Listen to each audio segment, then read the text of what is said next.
Tahukah anda, ada seorang saintis zaman Yunani purba yang mencipta mesin yang boleh berputar menggunakan wap air? Namanya ialah Karo of Alexandria. Beliau mencipta alat dipanggil Aulipil. Bentuknya seperti bola logam, dengan dua muncung kecil di sisi. Apabila air dipanaskan, wap akan keluar dengan tekanan tinggi. Ini menyebabkan bola itu berpusing laju. Inilah antara konsep awal enjin wap dalam sejarah manusia. Bayangkan, 2000 tahun lalu sudah ada idea tenaga wap. Selain itu, beliau juga mencipta mesin lain seperti Archimedes screw. Alat ini digunakan untuk mengangkat air ke tempat lebih tinggi. Semua ini menunjukkan, tamadun purba bukan sekadar kuno. Mereka sudah memahami prinsip fizik asas dengan sangat baik. Seolah-olah, mereka sudah mendahului zaman mereka sendiri. Tahukah anda, ada satu alat purba yang dianggap sebagai komputer pertama di dunia? Bukan chip, bukan skrin, tetapi penuh dengan gear mekanikal. Alat ini dikenali sebagai Antikythera mechanism.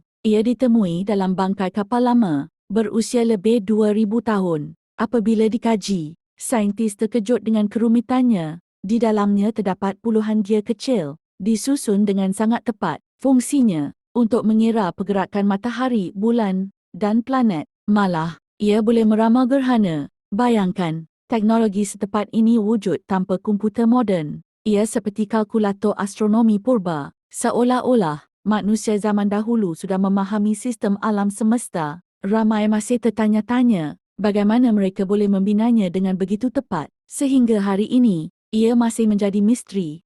Tahukah anda, ada teknologi purba yang menghasilkan api, yang tidak boleh dipadam dengan air? Bukan api biasa, tetapi senjata rahsia yang sangat ditakuti. Ia dikenali sebagai Great Fire, digunakan oleh Empire Byzantine. Dalam peperangan laut, api ini disembur ke arah musuh, seperti flamethrower zaman dahulu. Yang peliknya, apabila terkena air, api ini menjadi lebih kuat. Musuh tidak mampu memadamkannya. Walaupun di tengah laut, formula sebenar Great Fire masih menjadi misteri hingga hari ini. Tiada siapa yang tahu campuran tepatnya. Ramai percaya, ia mengandungi bahan kimia khas yang sangat reaktif. Senjata ini memberi kelebihan besar dalam peperangan. Seolah-olah, manusia zaman dahulu sudah menguasai teknologi kimia yang luar biasa. Tahukah anda, ada objek purba yang dipercayai sebagai bateri pertama di dunia? Bukan dari zaman moden, tetapi ribuan tahun dahulu. Ia dikenali sebagai Baghdad Battery. Ditemui di kawasan Iraq,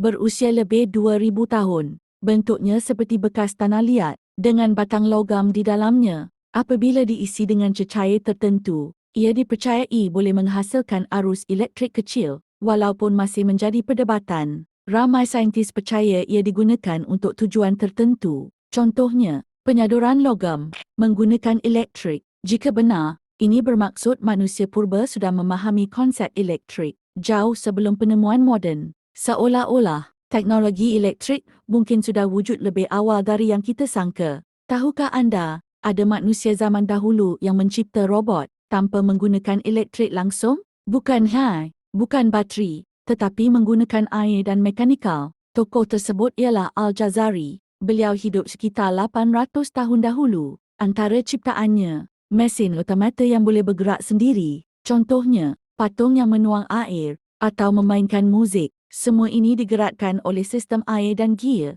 Salah satu ciptaan terkenal ialah Irfan Kya. Ia bukan sekadar jam, tetapi mesin kompleks dengan pergerakan automatik. Setiap bahagian bergerak mengikut masa tertentu, tanpa bantuan manusia. Ini dianggap sebagai antara robot terawal dalam sejarah. Seolah-olah, konsep otomasi sudah wujud sejak dahulu lagi.